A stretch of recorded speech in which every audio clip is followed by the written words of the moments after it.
Hey everyone, this is Sam and welcome to my Persona 5 Strikers Advanced Tips. In today's videos, I'll be showing you guys personas that are level 50 plus, and these are the endgame versions, and they're also element specific personas where they have the abilities to absorb multiple element attacks and also buff their own. So you'll see with these two in your squad, you're gonna have infinite lullabies for the SP, great sleeping spell range.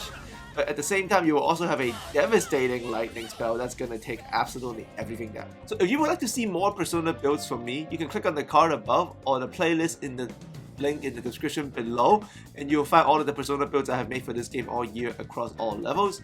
Also, if you enjoyed the video, please leave a comment, subscribe, and like so I'll be able to make more Persona builds for you guys.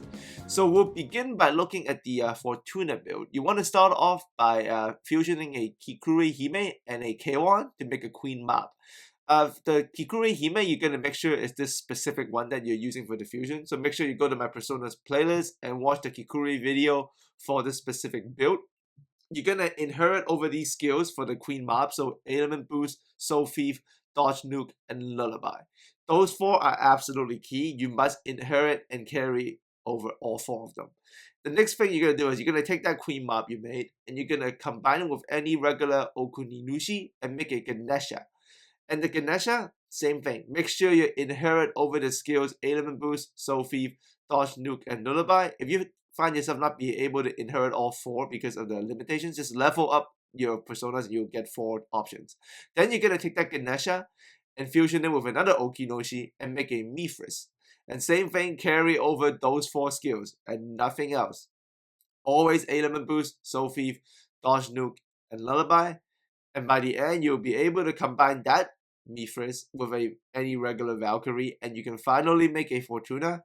And obviously, with the Fortuna, you're going to carry over Lullaby, Element Boost, Soul Thief, and Dodge Nuke. The key about this Fortuna, as you can see, she cancels out fire, and at the same time, she also she absorbs wind, and she will get evade electric as you level her up. And she has one of the better combos in the game. Her combo number 1, square, square, triangle, is actually a very fast way to trigger a very effective and strong wind spell.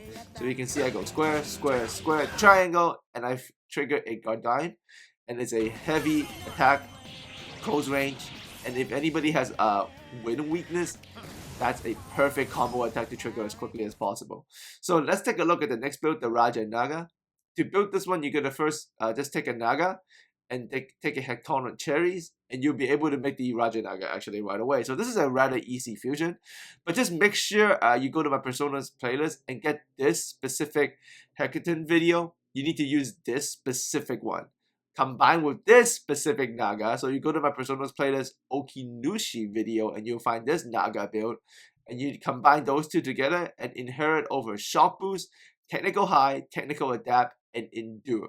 This will allow your Raja Naga to absorb any lightning, which goes perfectly with the Fortuna, who is weak against lightning, and you will also have all those 4 skills.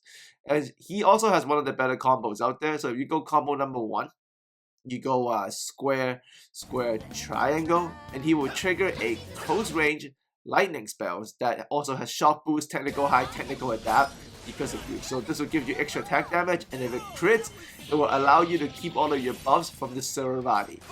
So let's take a look at how the Fortuna mix well the other personas that I've already have built for you in your team. So obviously you start out with the Suravati, so you see the triple buffs there, we got the triple buffs.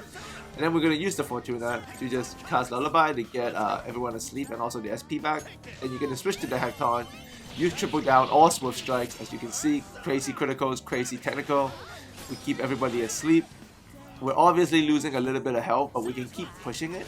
And then we can switch to the Suravati and do her Meteorama combo heals.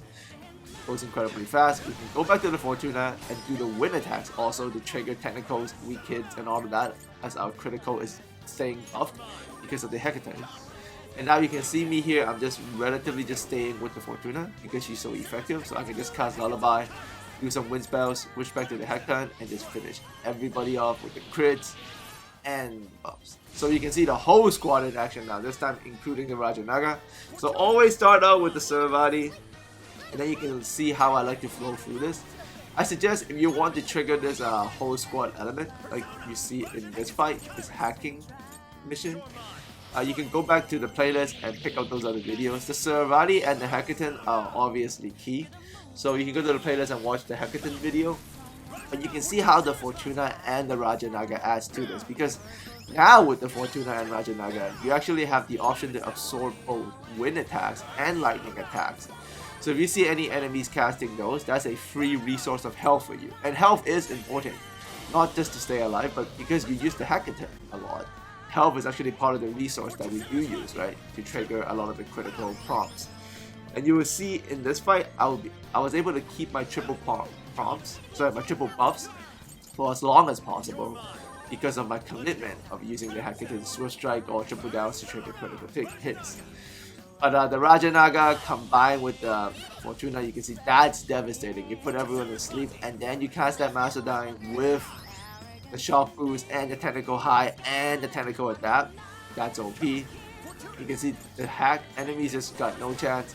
So the key 4 personas going forward, especially going into Endgame, Fortuna, Rajanaga, Saravati, and Hekaton. You can see all of those in the playlist, and I don't want to spoil anything for you guys obviously, but if you go to the end boss, don't worry, I'm not spoiling it, just letting you know these 4 personas you can go to the very end. So like, these are truly endgame personas, these are the ones you're going to keep with, unless you keep playing past endgame, but they will be enough for you to defeat the final boss of this game. So with a Hekaton, maybe we can go for an upgrade. I'll do that for you guys. You could use the Hekaton, but Fortuna, Rajanaga, Saravati, you don't have to switch out of those. The Hekaton I'll probably improve with a bit. In 2 videos, I'll show you guys the perfect version of your crit persona, because Hekaton pretty much right now his role is the critical persona, right? But in about 2 videos, I'll show you guys the ultimate one. But these 3, for sure, Fortuna, Saravati, Rajanaga, you keep to the end. Alright, so I'm just gonna let this play out so you guys can see how I like to flow through these battles with my 4 personas in rotation. If you got any questions, leave it in the comments section. As always, thanks for coming by, and I'll speak to you guys again very soon. Let's go. Take this. You're mine. How much longer now? Persona. Rabbit Sound. Persona. Rajanaga, Fortuna, Sarasvati.